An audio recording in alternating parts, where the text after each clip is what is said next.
ఏంటి మీ పిల్లలు ఇంత బక్కగా ఉన్నారేంటి, చిక్కిపోయారేంటి అని ఎవరైనా అంటున్నారా? ఏంటి మీ పిల్లలు ఎంత లావైపోయారా అని అంటున్నారా? ఏంటి నల్లబడిపోయినట్టున్నారు, ఇంతకు ముందు తెల్లగా ఉన్నాడు కదా ఇలా నల్లబడిపోయారేంటి అని అంటున్నారా?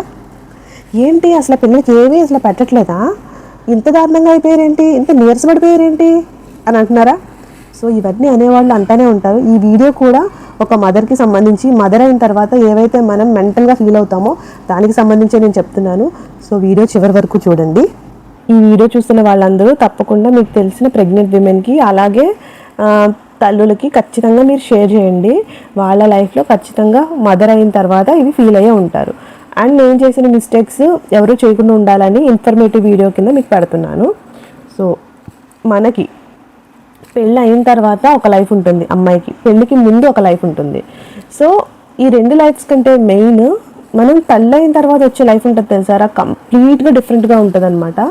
సో దానికి సంబంధించి నేను చెప్పబోతున్నాను.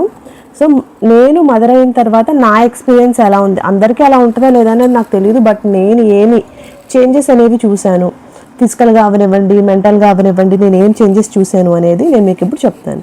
సో ఫస్ట్ ఫిజికల్ చేంజెస్ ఏంటంటే బాడీ చేంజెస్ వస్తాయి, అది అందరికీ తెలిసిందే. మనకి పుట్టిన కాడి నుంచి ఎప్పుడు బిడ్డచారులు అనేవి ఉండవు, కానీ మనము మదర్ అయిన తర్వాత మనకి బిడ్డచారులు అనేవి వస్తాయి. సో అది మనం మదర్ అయ్యామనడానికి ఒక గుర్తు. దాన్ని ఇన్సెక్యూర్గా మనం ఫీల్ అవ్వకూడదు. చాలామంది చీరలు కట్టుకునే వాళ్ళు బిడ్డచారుల విషయంలో కొంచెం ఇన్సెక్యూర్గా ఫీల్ అవుతారు.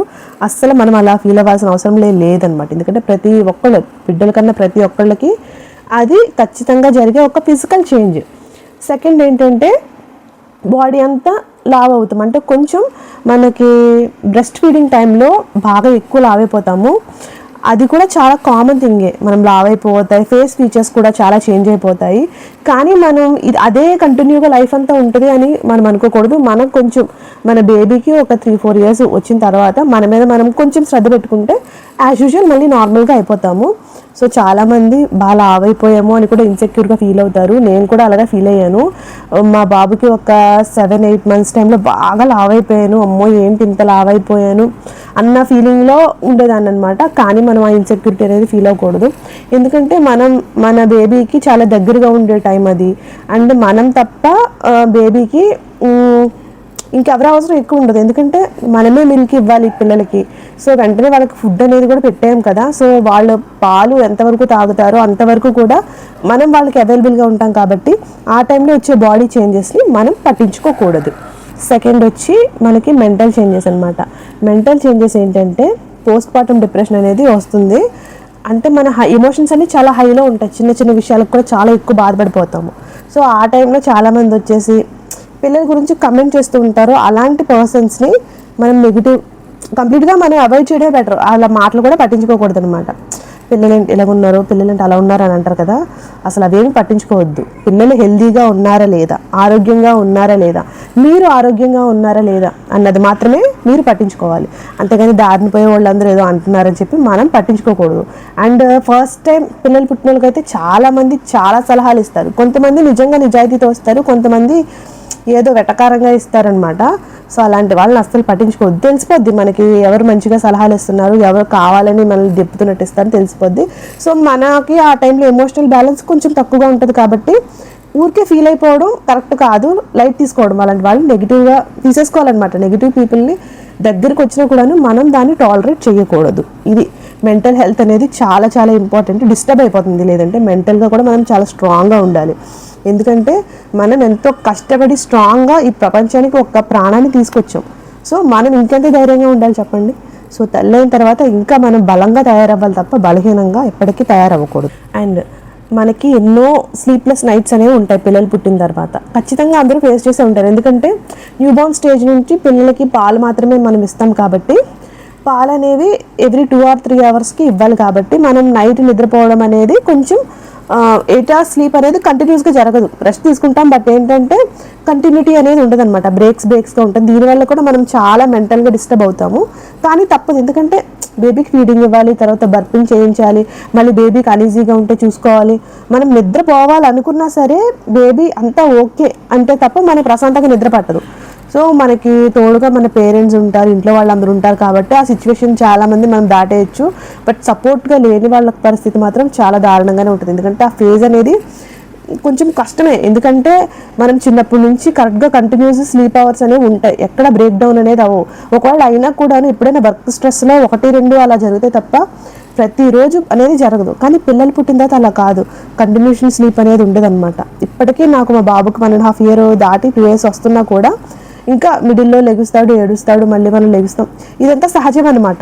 సో మనం దానికి ఫ్రస్ట్రేట్ అయిపోయి బీపీ పెంచుకోవద్దు. అండ్ మదర్ని కొంచెం అర్థం చేసుకోవాలి. చుట్టుపక్కల వాళ్ళు కూడా అర్థం చేసుకోకపోవడం వల్ల ఏంటంటే ఇంకా ఎక్కువ వాళ్ళు ఫ్రస్ట్రేట్ అయిపోతారు.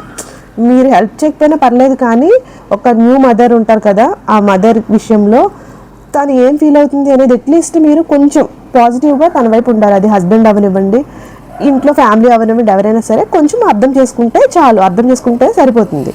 అండ్ పిల్లలు పుట్టిన తర్వాత మన మీద మనకి కేర్ ఉండదని చెప్పాను కదా, అందులో ఫస్ట్ సెల్ఫ్ కేర్ అనేది అస్సలు ఉండదు.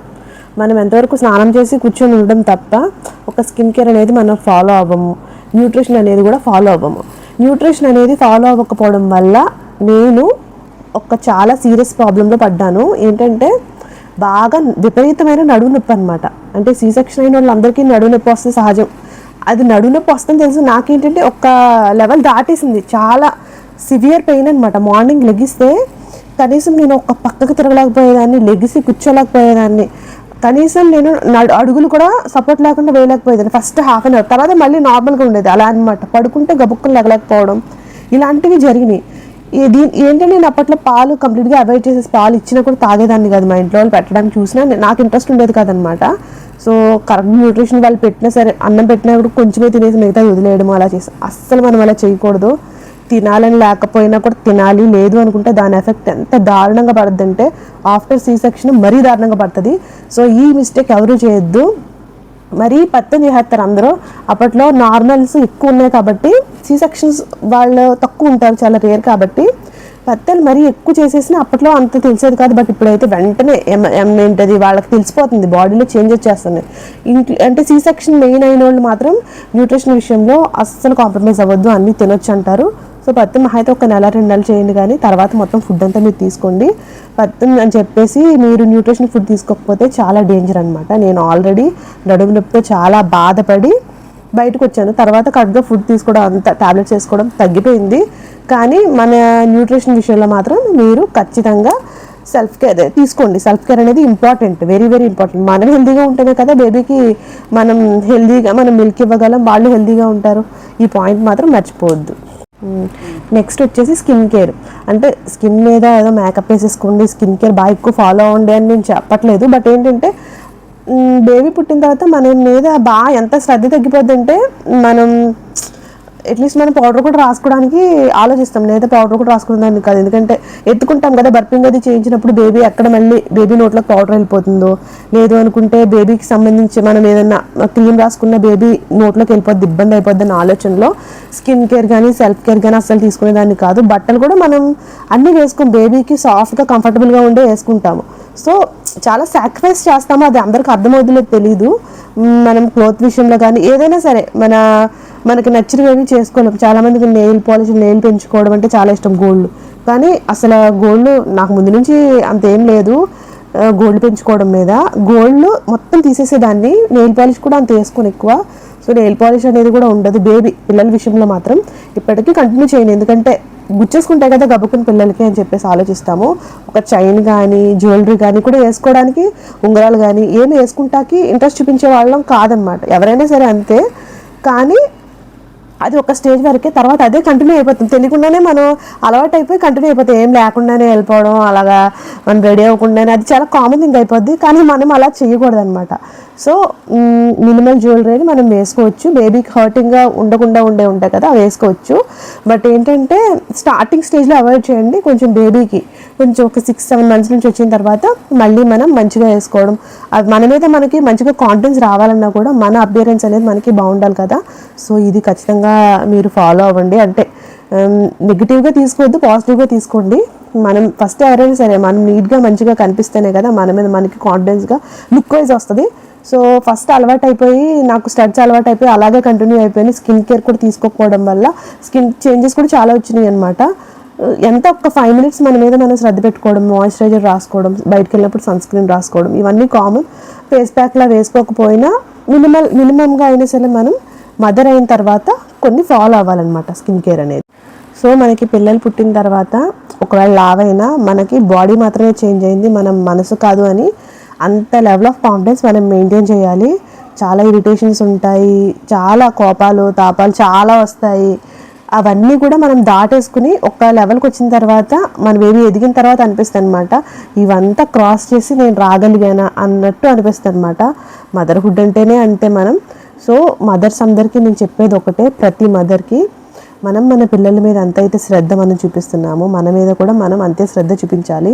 కుటుంబ బాధ్యతలు అన్నీ మనం మీదేసేసుకొని కుటుంబం కోసమే కదా, కుటుంబం కోసం చెయ్యాలి, చేయకూడదని నేను చెప్పట్లేదు. కానీ మనం సాక్రిఫైస్ కంప్లీట్గా మన గురించి మనం ఆలోచించుకోకుండా సాక్రిఫైస్ అనేది చేయకూడదు అనమాట. మనకంటూ మనం కొంత టైం స్పెండ్ చేయాలి, పిల్లలకి చూసుకోవాల్సిన రెస్పాన్సిబిలిటీస్ చూసుకోవాలి, ఫ్యామిలీకి సంబంధించిన రెస్పాన్సిబిలిటీస్ చూసుకోవాలి. చాలా ఆటల్లో పడిపోయి మన గురించి మనం ఆలోచించుకోవడం మర్చిపోతాము. అస్సలు అలా మర్చిపోకూడదు అనమాట. మన ఫిజికల్ ఫిట్నెస్ గురించి కానివ్వండి, మెంటల్ హెల్త్ గురించి అవనివ్వండి, మన చిన్న చిన్న సంతోషాలు అవనివ్వండి, మనం పెళ్ళికి ముందు ఎలా అయితే ఉన్నామో పెళ్ళైన తర్వాత హస్బెండ్తో బయటకు వెళ్ళి ఎక్కువ వెళ్తామో, పిల్లలు పుట్టిన తర్వాత అవన్నీ తగ్గిపోతాయి. బట్ అట్లీస్ట్ మరీ కంప్లీట్గా అవాయిడ్ చేయకుండా మధ్య మధ్యలో బయటకు వెళ్తూ ఉండాలి. ఇవన్నీ చాలా ఇంపార్టెంట్ అనమాట. మెంటల్గా కూడా మనకి చాలా అవసరం. చాలామందికి తెలియదు, పిల్లలు పుట్టేసిన తర్వాత ఆ ఇంట్లో ఉంటారులే, ఇంట్లో పిల్లలు ఉన్నారుగా చూసుకుంటారులే అని హస్బెండ్స్ కూడా అనుకుంటారు. హస్బెండ్స్ అసలు అలా అనుకోకూడదు. ఎందుకంటే సమ్ మీ టైం అనేది వాళ్ళకి కావాలి, అలాగే హస్బెండ్తో టైం స్పెండ్ చేసే టైం కావాలి. అవన్నీ పట్టించుకోకూడదు. ఎందుకంటే హస్బెండ్కి లైఫ్ మారదు, హస్బెండ్ బయటకు వెళ్తారు, సేమ్ అంతా ఉంటుంది. తల్లికి ఒక్కళ్ళకే బాధ్యత కాదు కదా, తండ్రికి కూడా ఉంటుంది, ఇద్దరికీ ఉంటుంది. మా ఆయన అయితే అనట్లేదు ఈ విషయంలో, బట్ చెప్తున్నాను ఏంటంటే కొంత మీ టైం అనేది మీరు తీసుకోవాలి. అంతేగాని కంప్లీట్గా మీరు వదిలేసి మీ మీద మీకు శ్రద్ధ లేకుండా వెనక్కి తిరిగి చూసుకుంటే ఏమీ ఉండదు. ఏంటి ఏం లేవు, కొంచెం మెమరీస్ అనేవి కూడా ఉండాలన్నా సరే మీరు మీ మీద ఫోకస్ చేయండి. మనం మదర్ అయిన తర్వాత తెలుస్తుంది అనమాట, మన పేరెంట్స్ కూడా మనల్ని అలాగే చూసుకున్నారు కదా, అంతే జాగ్రత్తగా పెంచారు కదా అన్న థాట్స్ వచ్చినప్పుడు అసలు నిజంగా మన పేరెంట్స్ మీద మనకి మర్యాద, రెస్పెక్ట్ అనేది ఇంకా బాగా డబుల్ కాదు ట్రిబుల్ అవుతుంది అనమాట. సో పిల్లల విషయంలో ప్రతి ఒక్కళ్ళు కేరింగ్గానే చూసుకుంటారు. అప్పటి పరిస్థితులు బట్టి వాళ్ళు ఎలా చూసుకున్నారు, ఇప్పుడు పరిస్థితులు బట్టి మనం ఇలా చూసుకుంటాం అనమాట. సో అలా అని చెప్పేసి అప్పటి పద్ధతులు ఇప్పుడు పిల్లలకి వర్కౌట్ అవ్వవు నాకు తెలిసి. ఎందుకంటే అప్పటి పరిస్థితులు వేరు, అప్పటి ఫుడ్స్ వేరు, అన్నీ వేరు. కానీ ఇప్పుడు అలా కాదు కదా, మొత్తం మారిపోయింది, 5G జనరేషన్ అయిపోయింది మొత్తం అంతా. సో ఈ పరిస్థితుల్లో పిల్లల్ని పెంచడం కొంచెం డిఫికల్ట్. ఎందుకంటే ఫోన్స్, నెట్వర్క్స్ అనేవి బాగా ఎక్కువైపోయినాయి. అండ్ ఆ టైంలో మనకి ఫుడ్ కల్తీ అనేది ఎక్కువ ఉండేది కాదు, కెమికల్ ఫ్రీగా ఉండేది. ఇప్పుడు అలా కాదు, ఏ ఫుడ్ పెట్టాలన్నా హెల్దీ పెట్టాలన్నా ఆలోచిస్తున్నాం. సో ఈ జనరేషన్లో పుట్టేది ఒకళ్ళిద్దరు అయినా చాలా కేరింగ్గా మనం పెంచుకోవాలన్నమాట. 14-15 మందిని కన్నా కూడాను ఒకళ్ళిద్దరిని కానీ పెంచలేకపోతున్నాం అంటారు, కానీ ఈ పరిస్థితుల్లో పెంచడం అయితే కొంచెం కష్టమే. సో ఏ తల్లిని ఇంకొక తల్లితో పోల్చొద్దు. ఆవిడ అలా చేసింది, నువ్వెందుకు ఇలా చేస్తున్నావు, అంగో వాళ్ళ పిల్లలకి ఇది పెడుతుంది, నువ్వెందుకు ఇది పెడుతున్నావు అని అసలు ఏ తల్లిని ఒక తల్లితో కంపారిజన్ అనేది అయితే ఎవ్వరూ చేయకూడదు అనమాట. ఒకవేళ కంపారిజన్ మీ దగ్గరికి తీసుకొస్తే మీరు కూడా మనసుకు తీసుకోవద్దు. ఎవరైతే మదర్ ఉన్నారో మీకు తెలుసు మీ బేబీకి ఏం చేయాలి. బేబీకి హెల్త్ బాగోలేకపోతే మీరు డాక్టర్ దగ్గరికి తీసుకెళ్ళండి, మీకు ఏమైనా బాగోపోయినా మీరు డాక్టర్ దగ్గరికి మీరు వెళ్ళండి. కానీ చుట్టుపక్కల ఏదో చెప్పేశారు కదా అని చెప్పేసి మీరు ఏది ఫాలో అవ్వద్దు అనమాట. అప్పటి కాలంలో కొన్ని పద్ధతుల్ని ఫాలో అవ్వద్దని చెప్తున్నారు డాక్టర్స్, అవి కూడా ఎవరు ఫాలో అవ్వద్దు. ఎందుకంటే కొన్ని డేంజరస్ పద్ధతులు కూడా ఉన్నాయి. సో పిల్లల్ని పెంచే విషయంలో జాగ్రత్తగానే మీరు ఉంటారు, జాగ్రత్తగానే ఉండండి.